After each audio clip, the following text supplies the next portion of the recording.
যারা নিজেকে মাটির সাথে মিশাই রাখে,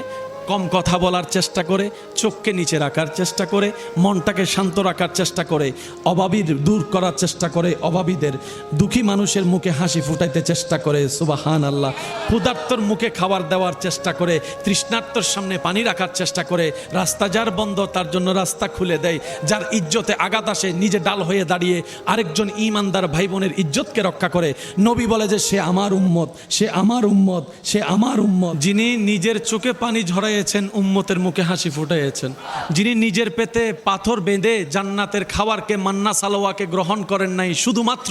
নবীর উম্মতরা যেন জান্নাতে গিয়ে মান্না সালোয়ার চাইতো দামি খাবার খাইতে পারে। যিনি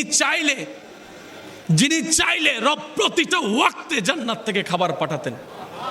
সেই নবীকে রব্বুল আলামিন বলে, হাবিব আপনি চাইলে বাদশাহী জীবন নিতে পারেন, না